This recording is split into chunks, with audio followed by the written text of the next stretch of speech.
우리가 이제 한 2주 정도 전도 설교를 들으시면 다 들으실 텐데, 이게 전도 설교를 들으시면서 팀 전도를 하든 또 선포 전도를 하든 또 관계 전도를 하든 여러분들이 오늘처럼 1대1 전도를 하든 노방 전도든 여러분이 여러분에게 적용하기 쉬운 전도 방법을 채택하시면 됩니다. 내게 적용해서 나하고 좀 잘 맞는 전도 방법을 사용하시기를 바랍니다. 예루살렘 교회는요, 박해를 받았어요. 어려움 속에서, 핍박과 박해와 어려움 속에서 복음을 전하는데, 이들이 사마리아 땅끝까지 이르러 복음을 증거하라는 주님의 명령에 따라 순종합니다. 그러나 유대 지역에, 사마리아 지역에는 빌립 집사, 예루살렘 지역에는 베드로, 그리고 땅끝까지 이르러 로마까지는 바로 바울을 통해서 복음이 전도되는 것을 알 수가 있습니다. 빌립의 1대1 전도의 모델을 우리가 오늘 말씀 속에서, 여러분 빌립이 저는 전문가고 여러분들은 성경에 대해서 비전문가 아닙니까? 근데 성경에서 뭐라고 말하냐면요, 빌립의 전도 방법은 5가지 정도가 이 말씀 속에서 찾아낸 것입니다. 오늘 본문 말씀 속에서 여기 빌립은 어떻게 전도했을까? 5가지 정도를 빌립이 했던 방법도 여러분들이 여러분에게 적용시켜 보시기를 바랍니다. 예루살렘 교회의 빌립 집사님은요, 그동안 우리가 바울, 그런 목사님입니다. 디모데도 목사님이고요. 물론 바나바도 선교사님이고 베드로도 목사님입니다. 그런데 오늘 이 빌립은 집사님입니다. 집사님. 그러니까 여러분과 똑같은 상황에서 전도를 하는 것입니다. 8장 26절로 27절 보니까 주의 사자가 빌립더러 일러 가로되 일어나서 남으로 향하여 예루살렘의 가사로 내려가는 길까지 가라 하니 그 길은 광야라. 일어나 보니 에디오피아 사람 곧 에디오피아 여왕 간다게의 모든 국고를 맡은 큰 권세를 있는 내시가 예배하러 예루살렘에 왔다가, 간다게라는 것은 그 나라 에디오피아의 여왕의 공칙 명식, 우리나라 대통령 같이 공칙 명식입니다. 자, 이렇게 빌립은요, 광야로 누가 가라고 했냐면 26절에 보니까 주의 사자가 광야로 가라 그랬어요. 그러니까 사람들이 사는 민간 동네에서 경계선이 있는데 경계선을 넘으면 거기는 광야입니다. 거리상으로 봤을 때 멀어요. 자, 이렇게 우리나라가 지금 35도만 돼도 더워서 우리가 올여름 얼마나 힘들었습니까? 그 나라는 50도입니다. 굉장히 덥죠. 습도는 없지만 그 더위가, 뜨거움이 이루 말할 수 없어요. 다 죽을 것 같더라고요, 다니는데. 거기다 이제 사막에 모래바람이 한번 몰아닥치면 아무리 내가 가리고 마스크를 해도요, 으적으적해요. 그래서 그 나라는 거의 전 국민이 담석증이 걸려 있어요. 그래서 포도주를 늘 음용하죠. 씻겨 내려가라고. 돌멩이가 몸속에 많이 들어간다고 하더라고요. 자, 빌립은 하나님이 가라는 곳으로 갔는데, 빌립 집사님처럼 여러분도 나도 참 전도 잘하는 사람이 되었으면 좋겠다 그러면 오늘 빌립의 방법은 무엇일까 한번 들어보시면서 공감대가 형성되길 바랍니다. 첫 번째, 빌립은요, 즉각적인 순종을 했습니다. 주의 사자가 저 광야로 가라 그랬어요. 그러면 사실은 왜요? 광야에 사람이 없는데요? 난 도시로 가고 싶은데요? 나는 전도해야 되니까 사람이 많은 곳으로 가고 싶은데요? 이유가 많을 겁니다. 그냥 묻지도 따지지도 않아요. 주의 사자가 성령에 의해서 광야로 가라 빌립에게 명령하시니까 그 말씀을 듣고 그냥 가는 거예요. 그러니까 여러분, 우리가 우리 생각의 욕을 하나 넘는 게 얼마나 힘든지 몰라요. 순종이 왜 힘듭니까? 나를 넘어서지 못하기 때문이에요. 의의 일을 시키시기 때문이에요. 광야를 가려면 평상시 광야 근처에서 살고 있으니까 그거 못할 일은 아닙니다. 그러니까 빌립은 그냥 즉각적으로 갔어요. 가나의 혼인잔치에서 물이 변하여 포도주가 되는 엄청난 기적이 일어날 때도 그 순종했던 하인들이 있었습니다. 하인들에게 물을 떠다가 연회장에 갖다 주라. 아니, 포도주를 달라는데 어떻게 물을 갖다 줍니까? 따지지 않았어요. 근데 물을 떠다 주는데 떠다 주다가 물이 변하여 포도주가 되었습니다. 그러니까 순종은 엄청난 능력을 자양분으로 가지고 있는데 대부분의 많은 사람들은 순종을 못해요. 그럼 순종을 못하는 이유는 힘들어서가 아니에요. 내가 할 수 없는 걸 시키지 않습니다. 아브라함에게 너는 너희 본토 친척 아비집을 떠나라. 쉽지 않죠.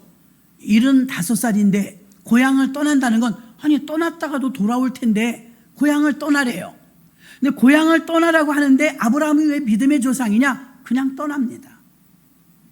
이사 가는 게 번거롭긴 해도 못할 짓은 아니죠. 근데 우리가 왜 하라는 것을 순종하지 못할까요? 그것은 우리가 많이 배웠든 못 배웠든 이 조그마한 우리 머리, 이 머리가 용납하지 못한다 이것입니다. 여러분, 우리 머리에 담을 수 있는 하나님이라면 우리가 왜 믿어요?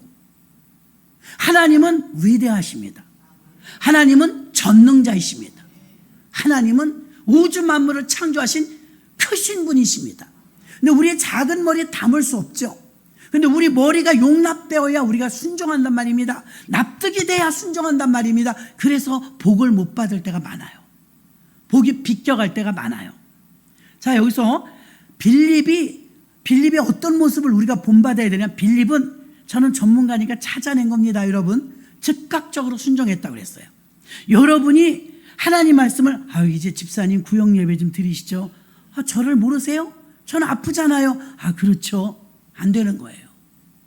즉각적인 순종은요, 하나님의 말씀이라면 내 마음속에서 믿어줘야 돼요. 그럼 믿어지면 여러분들이 오늘 주일입니다. 주일인데 아마 스케줄이 많은 분도 있을 거예요. 결혼식도 있고 친구 약속도 있고 놀러 가고 싶기도 하고 그런 일들이 많지만 여러분 왜 여기 와 계십니까? 그것은 여러분이 벌써 납득이 어떻게 되냐면 그래도 교회 가는 게 더 가치 있지. 교회 가는 게 우선순위지. 난 예수 믿으니까 이렇게 가치를 여러분들이 예배에 두신 분들은 여기 계신 거예요. 밖에 계신 분들은요, 그 가치를 모르기 때문에 밖에 계신 거예요. 그럼 가치를 알 때, 가치가 발견될 때 여러분은 움직이는 거예요.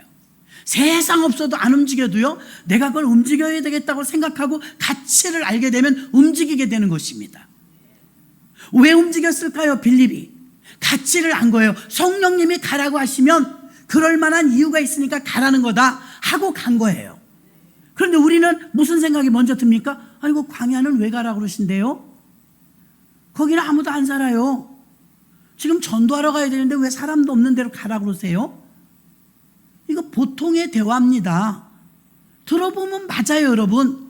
가끔 우리가 충돌되는 게 뭐냐면 하나님 말씀과 세상적인 방법과 충돌이 돼요. 왜 그러느냐? 다니엘을 아시죠? 다니엘은 믿음이 좋아요. 거기다 고위관리예요. 우리나라로 치면 영의정, 우의정, 자의정 중에 영의정이에요. 그렇게 높은 사람이었어요. 2인자. 근데 왕이 법을 내렸어요. 한 달 동안 기도하지 말라. 한 달 동안 자기들이 섬기는 어떤 신에게 절도 하지 말라. 거기에 주문이나 어떤 기도도 하지 말라. 만약에 이걸 어기면 일주일을 굶은 사자굴에 넣어서 사형시킨다. 공지했어요. 공고가 나오면 왕의 어명이기 때문에 공무원은 다 들어야 돼요. 그러면 총리쯤 되는 사람이니까 들어야 됩니다. 그럼 이거 국법을 어기느냐? 하나님 말씀은 어때요? 다니엘은 하루에 3번씩 시간을 정해놓고 정기적으로 기도하는 사람이에요. 유대인들은 정통 유대인들은 하루에 3번씩 기도 많이 합니다. 하루에 3번씩 창문을 열어놓고 지금 외국에 포로로 와 있으니까 자기 나라가 보이는 예루살렘 성전 쪽을 향하여 우리 실향민들이 추석이나 이럴 때 보면 북한 쪽에 가갖고 그 차례 지내고 그러잖아요. 북한 바라보는 쪽으로. 그런 것처럼 예루살렘 쪽을 바라보면서 다니엘이 하루에 3번씩 기도했어요.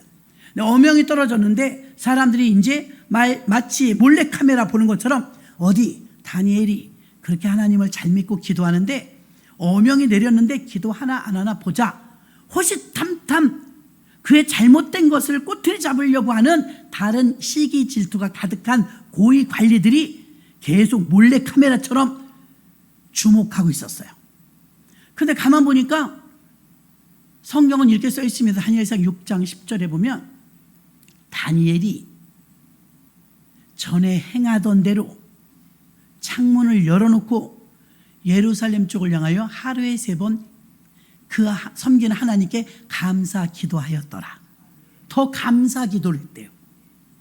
옳다커니 걸렸다. 고발당했습니다. 저 고위관리가 국법을 어기고 지금 기도했습니다. 왕이 한 번 뱉은 말을 취소할 수 없잖아요. 근데 이 다리오 왕이 다니엘을 사랑해요. 무흠하거든요. 청렴결백하거든요. 인재 하나를 잃게 생겼습니다. 그래도 사자굴에 가두라 그랬어요. 근데 고대 문화에서는요, 이런 법이 있습니다. 국법으로 사자굴에 넣었는데도 하루가 지나도 안 죽잖아요. 그럼 이 사람은 무혐의다, 억울하게 들어간 거다, 이렇게 생각했어요. 그래서 하루만 버티면 되는데 일주일을 굶주린 사자가 저기서 지금 뚝 떨어져서 사람 내려오기만 여기서 기다려요. 사자 이빨은 짐승 중에 가장 세서 사람을 한번 물면요, 우리 살아있는 사람 뼈를 아그작 씹는 게 사자예요. 동물의 왕 아닙니까? 굶주린 사자가 우글우글한 사자굴에 다니엘이 던져졌어요. 다리오 왕이 아침 일찍이 그 사자굴 앞에 두려운 마음으로 엉금엉금 와요.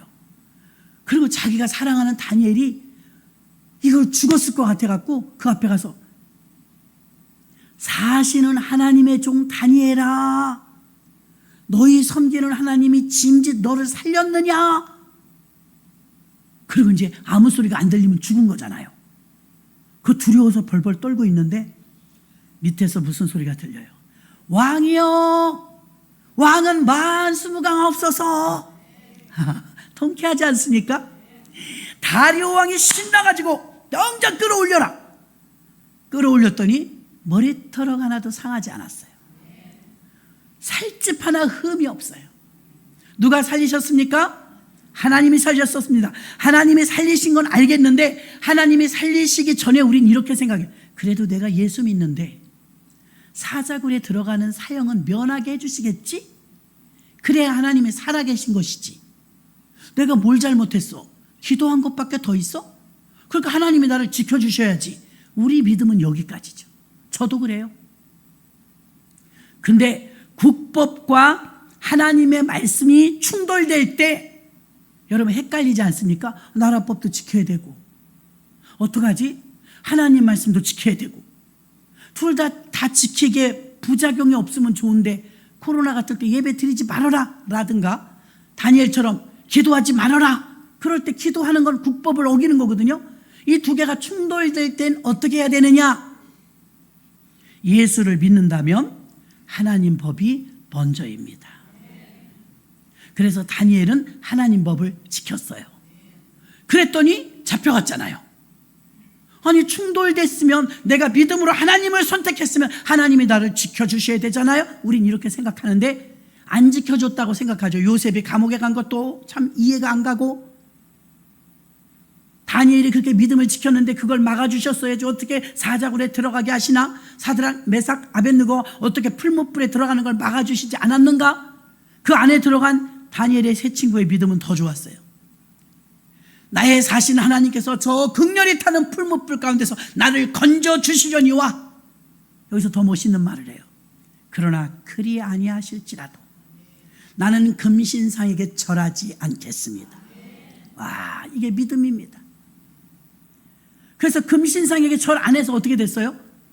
평소보다 7배나 더 극렬히 타는 풀무불에 저 인생들을 집어넣어라 그랬어요. 3명이죠. 사드락, 메삭, 아벳느고. 근데 사람들이 말합니다. 야, 우리가 3명을 집어넣는데 저 안에 불가마 속에 4명이야. 에이, 그럴 리가 있나? 아, 세봐 4명이야. 근데 한 사람은 그 하나님의 사자 같아. 하나님의 아들 같아. 그 속에 주의 사자가 같이 들어간 거죠. 그래서 불가마 속에 가까이 들어갈 때 불가마에 집어넣는 사람도 다 그슬 넣었어요. 뜨거워갖고 그슬 넣었는데 이 속에 들어갔던 사람들이 아무리 부를 때도 안에서 안 죽는 거예요. 그래서 가마를 열어놓고 나오라고 그랬어요. 분명히 안에 4사람이었는데 나오니까 도로 3사람이야. 기가 막힌 거 아닙니까? 근데 성경은 이렇게 써 있습니다. 그들의 고이빛도 옷 빛깔도 변하지 않고 머리도 그슬리지 않았더라. 믿으십니까? 믿음은 이런 것입니다. 믿음. 그런데 하나님 말씀이 우선이라 순종했는데 하나님 말씀, 하나님의 뜻은 보이지 않아요. 왕이 막 어명을 내리는 건 무섭게 들려요. 나에게 불이익이 올까 봐 막 무섭습니다. 그래서 막 식당 하시는 분들도 코로나 때 얼마나 힘들었어요. 몇 명밖에 못 들어가고 앞에서 막 QR코드 해야 되고 까다로워갖고 그때 참 어려움을 겪는 가게들이 얼마나 많았습니까? 자, 빌립은 하나님의 말씀이 들어왔을 때 내 머리로 계산하지 않았어요. 여러분, 대부분 우리가 장애물이 뭐냐면 내 생각이에요. 내 생각에는 주님의 말씀이 중요하지 내 생각이 중요하지 않아요.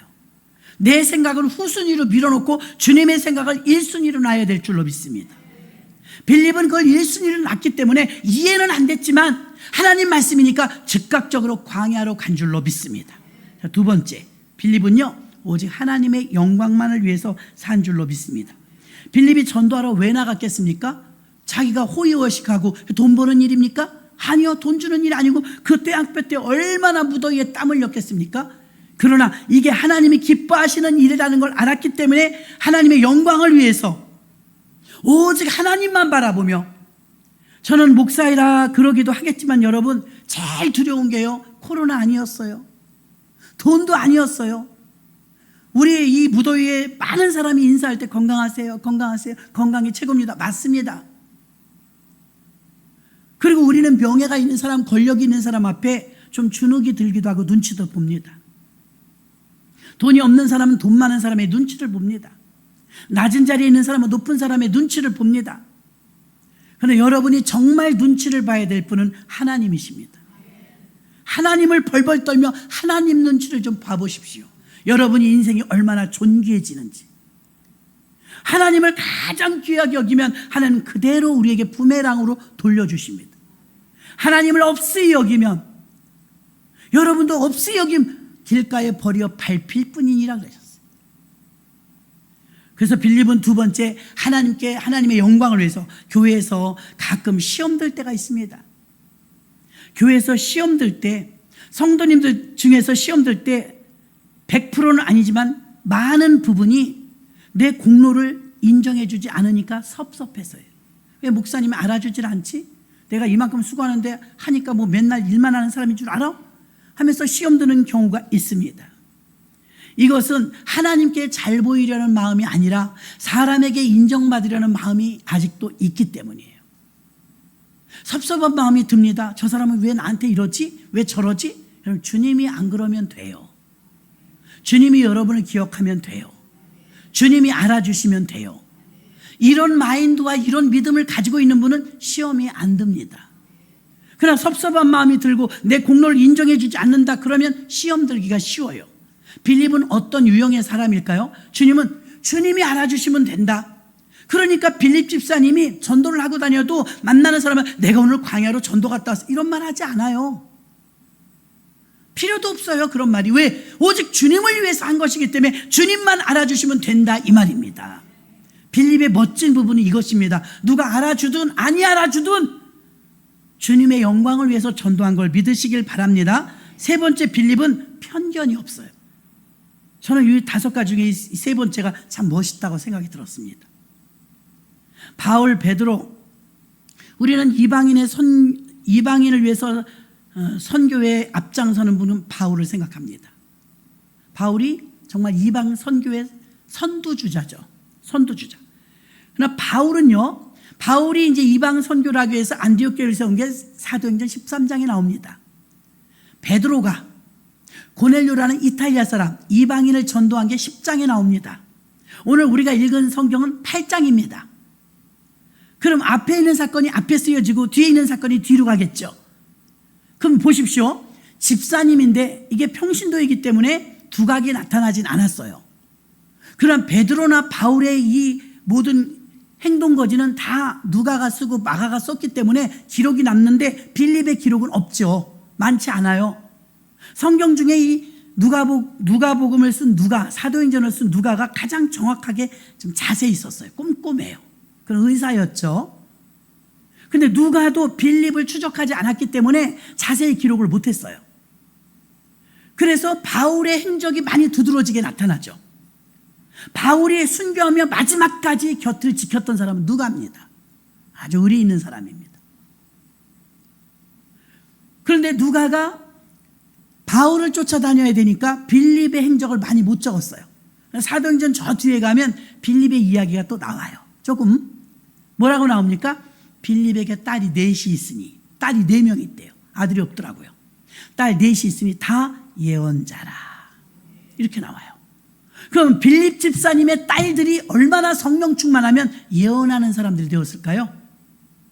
빌립 집사님의 가문에서 주의 종이 4명이 나왔다는 거예요. 4명. 그러니까 빌립 집사님이 얼마나 영권의 축복을 받았는지를 말해주고 있는 줄로 믿습니다. 의외로 장로님일지라도 권사님일지라도 목사님일지라도 자녀들이 집사도 못 나온 사람 많아요. 집사님도 배출을 못한 집이 많다고요. 이게 보통 일이 아니에요. 장로님 집안의 자녀인데 결혼했는데도 집사님도 아니야. 아니 심지어 목사님의 자녀인데도 교회도 잘 안 나와. 보통 일이 아니죠. 근데 빌립이 그런 부분에서는 참 열매가 좋았다는 걸 말합니다. 빌립은 4명의 딸이 전부 예언자요, 선지자요, 주의 일을 감당하는 훌륭한 사람이라고 사도행전은 기록하고 있습니다. 또 우리는 사도행전 1장 8절을 증인의 복음이라고 하죠. 뭐라고 말합니까? 너희가 온 유대와 예루살렘과 사마리아와 땅끝까지 이르러 내 증인이 되라. 이거 다 외우잖아요. 자, 그러면 유대인 전도는 베드로가 맡았어요. 베드로. 예루살렘 다른 제자들이 갔어요. 참 희한한 건 유대인들은 유대인들에게만 포교를 했어요. 유대인은 유대인 전도를 했어요. 근데 그 다음에 나오죠. 사마리아와 땅끝. 이건 이방 선교거든요. 그러니까 사마리아는 그 당시 어떻게 대접을 받았냐면 기가 막힙니다. 유대인들이 얼마나 선민의식으로 쩔어갖고 교만하냐면 내가 지금 저기를 가야 되는데 그 가운데가 사마리아가 끼어 있어. 그럼 그리 안 가요. 5분이면 가는데 그리 안 가요. 30분이 걸려도 돌아가요. 왜? 나는 저렇게 저질 인생들이 사는 그 땅을 밟고 싶지 않아. 이렇게 교만했어요. 우리는 선택받은 민족이 하나님으로부터 특별하게 선택받은 민족이 우리는 신정국가야. 하나님이 친히 통치하는 국가야. 전 세계 300여 개의 나라가 있다 할지라도 우리나라만 하나님이 선택한 나라야. 이런 자부심이 가득했어요. 자부심을 넘어 교만했어요. 선민 사상이죠. 우월주의가 막 하늘을 찌를 듯이 우리만 최고의 민족이라 이거예요. 물론 역사적으로도 그 말은 맞아요. 전 세계 노벨상을 가장 많이 가져가는 나라가 유대인이에요. 성경에 신명기에 써 있거든요. 너는 세계 모든 민족에 뛰어나게 할 것이며. 그렇죠? 그렇게 써 있거든요. 하나님 그 약속을 지켜주셨어요. 근데 이들이 막 거기 막 우월주의에 빠져갖고서 교만해 특권의식을 가지고 있는. 그래가지고 사마리아는 상종도 안 해. 참고적으로 사마리아 사람하고 헬라 사람이 성경에 많이 나오죠. 사마리아 사람하고 헬라 사람은요 혼혈인이에요. 혼혈인. 반쪽은 유대인, 반쪽은 사마리아. 반쪽은 유대인, 반쪽은 헬라인. 그러니까 단일 민족이었던 신정국가에서 별로 인정을 안 해주는 거예요. 그래서 사람들이 편견이 많았어요. 사마리아 사람, 헬라 사람도, 유대인, 오케이. 유대인 최고. 이랬거든요. 그랬는데 빌립 집사님은 지금 아무도 가지 않고 꺼려하는 사마리아를 들어갔어요. 집사님인데 사마리아에 제일 먼저 들어가 전도한 사람이 누구냐면 목사님들이 아니라 빌립 집사였어요. 아멘. 빌립 집사가 들어가고 사마리아 땅끝, 그 다음에 땅끝은 그때 당시에 땅끝은 스페인입니다. 서바나, 성경의 서바나. 스페인은요 바울이 가죠. 바울이 로마와 스페인. 땅끝은 바울이 가고 사마리아는 빌립이 가고 유대는 베드로가 갔어요. 참 대단했습니다, 이분들이. 자, 여기서 에디오피아 간다게 여왕의 내시는요 국고를 맡아서 재무부 장관입니다. 그 나라의 재무부 장관. 높은 사람이에요. 재무부 장관이 광야에서 이제 지나가는 길인데, 예루살렘에서 예배드리고 지나가는 길인데, 그 지나가는 길 속에서 사실 이렇게 호위병들이 많을 거 아닙니까? 높은 사람이니까. 그러면 가까이 가면 저지를 당할 게 당연한데도 저지 당할 걸 알면서도 거침없이 가요. 근데 이 간닥의 여왕의 내시가요, 참고적으로 흑인이에요. 흑인. 여러분, 흑인에게 전도해 보신 분 손 들어보세요. 선뜻 다가가지지 않죠? 흑인이면 선뜻 다가가지지 않아요. 지금도 이렇게 편견이 많은데, 이방인에 대한, 외국인에 대한, 빌립 집사가 얼마나 깨어있냐면, 얼마나 편견이 없냐면 흑인에게 다가간 거예요. 다가가기만 한 것뿐만이 아닙니다. 다가가서 자존심도 다 내려놔요. 자, 빌립 집사님이 이방인의 땅 사마리아를 들어간 것뿐만이 아니라 민족적인 편견을 깨고 복음을 온 세상에 확장하는데 일조한 베드로와 바울, 그리고 실제적으로 빌립이 더 먼저 이방인에게 전도했다는 것이 기록으로 이렇게 나와 있습니다. 8장은 사마리아 땅에 들어간 빌립, 10장에서는 베드로, 13장에서는 바울이 나옵니다. 13장이 지나고부터는 베드로가 이제 안 나와요. 바울로 추적하십니다. 하나님은 가장 사역을 왕성하게 하는 분들을 주제로 이렇게 추적하시죠. 그래서 바울을 조명하고 따라다니느라고 베드로가 좀 식어졌죠. 그래서 빌립은 편견이 없는 자유로운 사람이었어요. 아무 감정이 없어요. 가끔 보면 우리나라에요, 동남아 지역에서 온 근로자라든가 아니면 피부가 검은 아프리카에서 오신 분들 좀 무시하는 경향이 있어요. 실험 카메라로 해봤다니까요. 텔레비에서 봤어요, 제가. 그 길 가다 길을 물어보는데요, 불친절해요. 한국 사람들이. 흑인하고 동남아 지역의 사람들에게. 근데 노랑머리에 백인. 그 사람들이 와서, 아니, 우리가 영어 못하는 건 당연한 거 아니에요? 쩔쩔매면서요, 막 어쩔 줄 몰라 하면서요, 오히려 미안해 하면서 노랑머리의 백인에게는요, 굉장히 공손했어요. 이유가 어디 있습니까? 우리 국민성이 편견이 있다는 거죠. 지금 태용호 국회의원 같은 분이요, 파격입니다. 파격. 탈북하신 분 가운데 국회의원이 나온 거 그래도 말이 통하니까, 한국 사람이니까 그건 좋아요.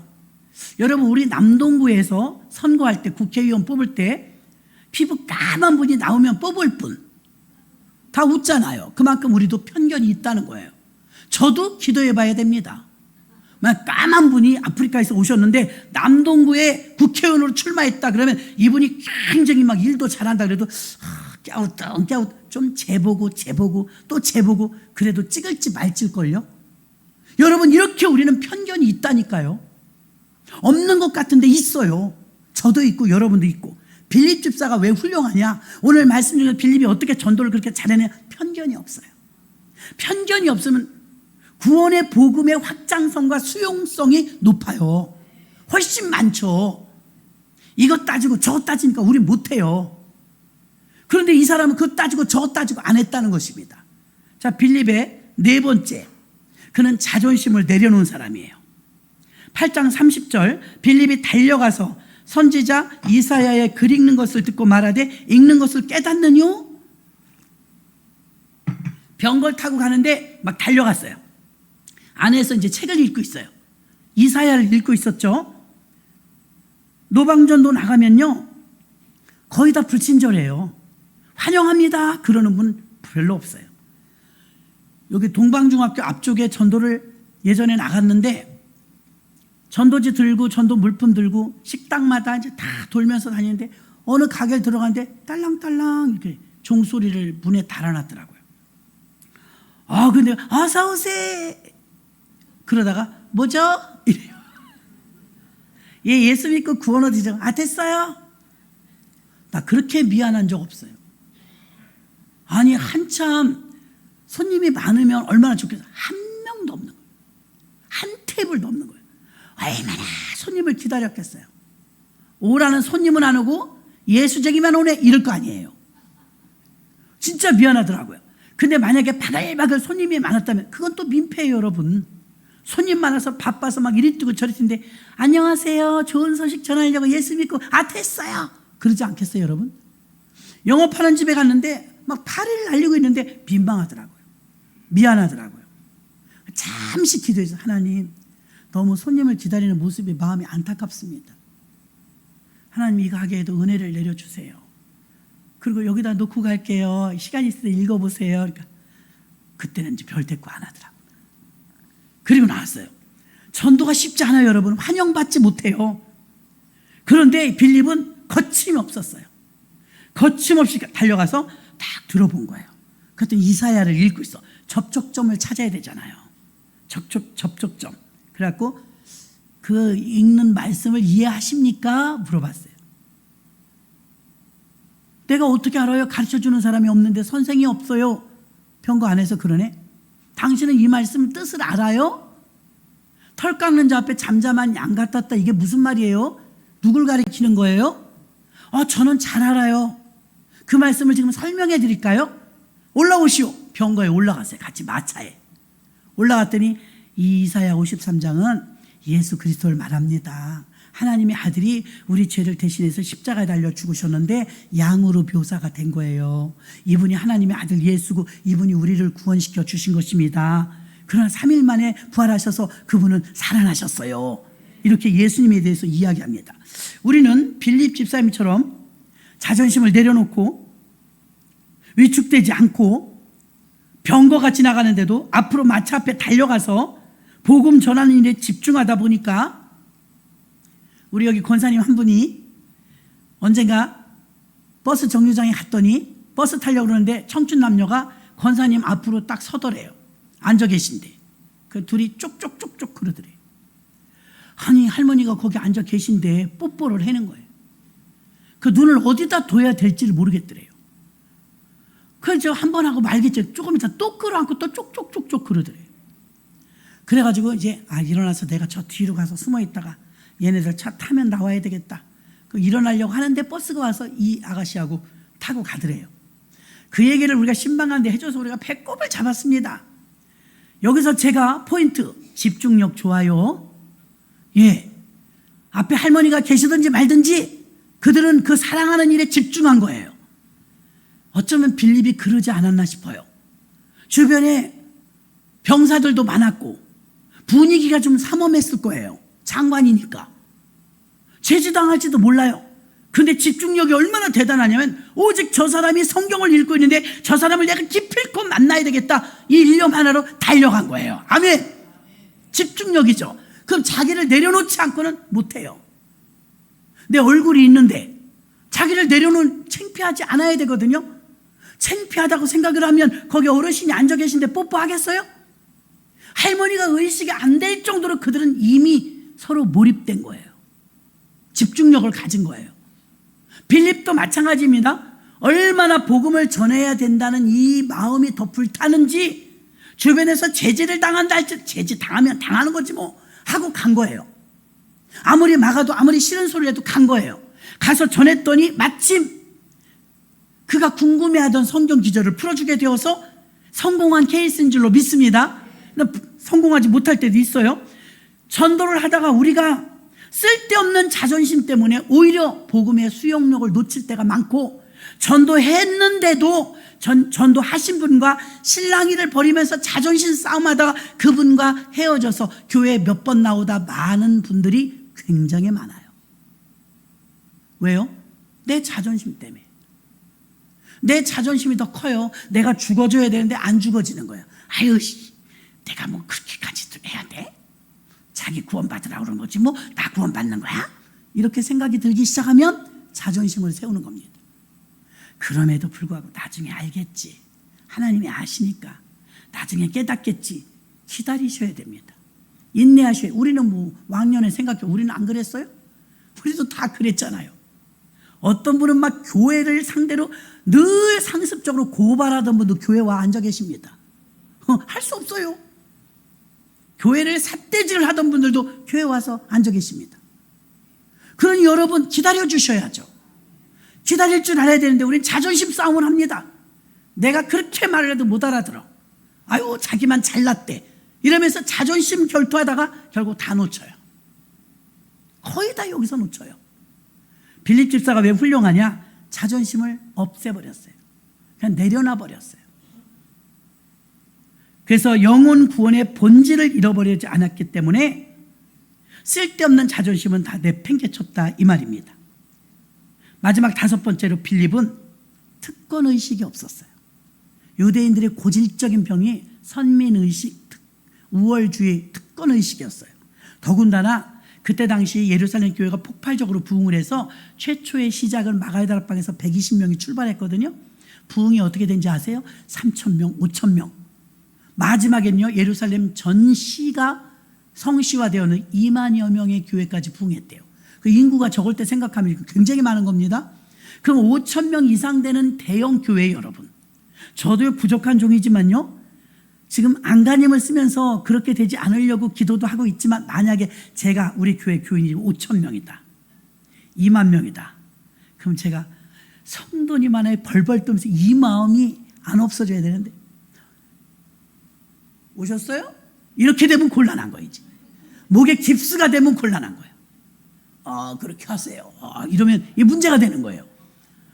근데 여러분, 이렇게 큰 교회에 집사 딱 7명 뽑았어요. 안수 집사. 그렇죠? 그 7집사 중에 한 명이 빌립이잖아요. 그럼 빌립 집사님의 명예와 권위는 대단해요. 대단해. 사도들 다음으로는 1등이에요. 장로가 없을 때니까. 그럼 이 특권의식은 가만히 있어도 특권의식이 발생돼요. 얼마나 많은 사람이 알아주고 존경하고 그 안수 집사식을 할 때, 여러분 장로님이나 권사님이나 안수 집사님이나 이런 직분은 특권의식을 가지라는 어떤 카르텔을 누리라는 게 아니라 섬기라는 겁니다. 섬기라는 거. 우리 교회는 요한 선교회가 제일 많이 섬겨요. 여러분도 아시긴 아셔야 돼요. 요한 선교회. 요한 선교회는요, 제일 어른이에요. 사실 따져 장로님, 안수 집사님으로 구성됐어요. 근데 굳은 일은 요한 선교회가 다 하십니다. 그럼 여러분들도 그걸 본받으셔야 돼요. 열심히 헌신하고 봉사하는 걸 어르신들이 섬기잖아요. 권사님들은 또 어때요? 권사님들은 기도하는 거거든요. 기도의 어머니가 권사거든요. 교회 권사님들이 말만 많으면 되겠어요? 기도를 많이 하셔야지. 그런데 빌립 집사님은요, 자존심을 내려놓은 것뿐만이 아니라 7집사 중에 하나이기 때문에 특권의식, 특권층에 해당된다 이 말입니다. 그 많은 성도들 중에 7명의 집사 중에 하나니까. 그런데 그러면 나 오늘도 광야로 전도 갔다 왔어요. 내가 그동안 전도한 사람이 몇 명이에요? 업적을 막 자랑질하고 뭐 사람들한테 입만 열면 자랑. 아니요, 전혀 안 했어요. 전도 보고 하지도 않았어요. 바울도 특권의식이 없었고요, 이 빌립도 특권의식이 없었습니다. 그러니 직분을 특권의식으로 누리지 않았던 초대교회의 순수성을 우리는 배워야 될 줄로 믿습니다. 제가 다니던 옛날 교회는요, 장로님들 장로님석이 따로 있었어요. 흔들의자. 교회 예배 드리는데 한쪽으로 쫙 흔들의자 놓고 장로님들 따로 앉았어요. 그거 부셔버려야 됩니다. 여러분, 대단히 죄송한데 여러분 앉아있는 의자가, 제가 입고 있는 가운이 법복이에요. 의미가 법복. 법복. 여러분, 법원에 가면 판사가 법복 입죠? 그리고 다 기립하고 일어나죠? 법복 입고 법원에 가면 여러분처럼 그런 의자가 있어요. 제가 이스라엘 가서 봤더니 회당의 의자가 다 이렇게 생겼어요. 이렇게 이쁘진 않죠. 그냥 사각개짝 같이 나무로 얼기설기해서 길게 장의자예요. 깜짝 놀랐어요. 야, 본토에서 이런 의자를 썼구나. 그래서 한국 교회도 그렇게 그런 의자를 쓰는구나. 지금은 이제 극장식 의자들로 많이 바꾸죠. 그거 아닙니다.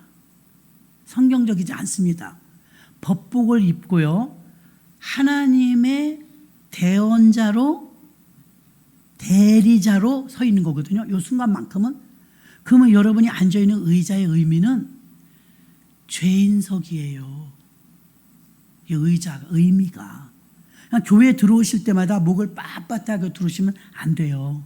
죄인 같은 마음으로, 하나님, 죄인이 왔습니다. 오늘도 죄인이 왔습니다. 용서해 주세요. 여기서 하나님의 말씀에 선포를 받으면서 무죄 선언을 듣고 나가는 게 예배예요. 무죄 선언. 그 의미로는 앞에 있는 주의 종이 가운을 입어서 법복을 입고 있는 것이고요, 법정 안에 여러분이 들어오면 그 의자는 죄인 의자라는 의미를 갖고 있는 거예요. 죄인들아 다 내게로 오라 그랬잖아요. 이게 굉장히 의미가 큽니다. 그런데 어떻게 특권의식이 있을 수가 있어요? 흔들 의자요? 요즘 의자는 왜 이렇게 멋져요? 극장식 의자 같은 것도 나요. 편리하고 예배들이 요즘 많이 바뀌었지만 그럼에도 불구하고 의미는 아셔야지, 의미. 그래서 빌립은 이 5가지로 다가갔던 모습을 알 수가 있는데 빌립 집사님의 전도 방법을 우리도 배워야 될 줄로 믿습니다. 빌립 집사님은 1:1 전도의 모델이 되는 케이스입니다. 한 사람을 전도하기 위해서 광야로 달려갔습니다. 빌립 집사님은요, 그의 이 본문 말씀 속에서 5가지를 뽑아봤습니다. 빌립을 보니까 하나님의 말씀이라면 무조건 순종했어요. 즉각적인 순종. 그 빌립은요, 사람에게 잘 보이려고 노력하지 않았어요. 하나님의 영광을 위해서 전도 나갔습니다. 빌립은 3번째로요, 편견이 없었어요. 피부가 검은 에티오피아의 장관에게 다가갔습니다. 빌립은 4번째로요, 자존심도 내려놨어요. 빌립은 5번째로요, 특권의식에 빠져있지 않았어요. 아멘이십니까? 그럼 빌립은 왜 이 에티오피아 간닥의 여왕의 내시에게 다가갔을까? 그는 성령의 이끌림에 집중했던 것입니다. 왜 갔습니까? 불신자니까 간 거예요. 불신자. 예수 믿는 사람한테 간 게 아니라 예수 믿지 않는 사람에게 간 것이죠. 그러면 성경에서 오늘도 본문 말씀에서 너희는 가서 모든 족속으로 제자를 삼아. 그리고 27절 일어나 보니 가라 보라. 오늘 이 말씀 속에 가라 보라. 가라는요, 찾아가라는 겁니다. 보라는요, 접촉점을 찾는 거죠. 그냥 아무도 모르는 사람한테 지금 간 거잖아요. 그럼 대화의 접촉점을 찾아야 되잖아요.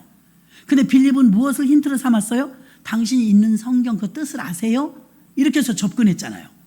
그 문을 열고 똑똑똑해 어디서 오셔서 충원순복에서 나왔습니다. 문을 열었더니 애기 신발과 유모차가 있다. 그럼 여러분은 그 잠깐 동안 스캔을 하면서 애기가 있군요. 얼마나 예뻐요. 몇 개월 됐어요. 그럼 얘기가 이어지는 거예요. 이게 접촉점이에요.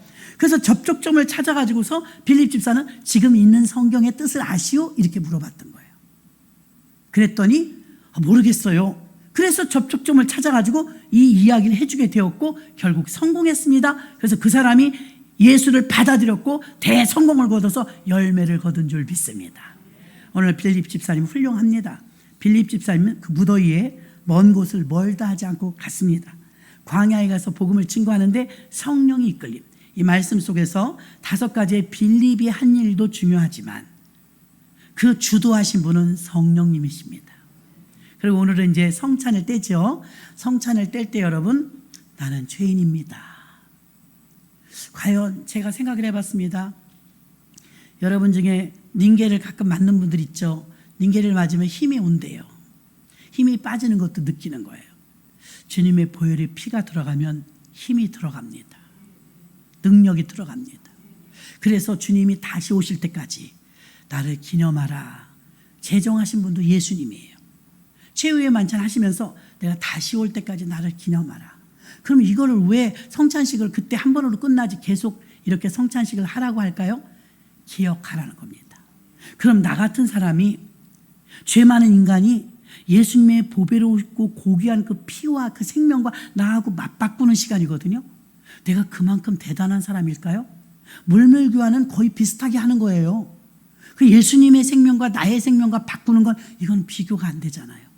그 우리의 죄를 대신해서 예수님께서 살찢고 피 흘려서 우리를 살려주셨다는 걸 믿는다면 오늘 성찬을 드실 때 주님 감사합니다. 주님 감사합니다.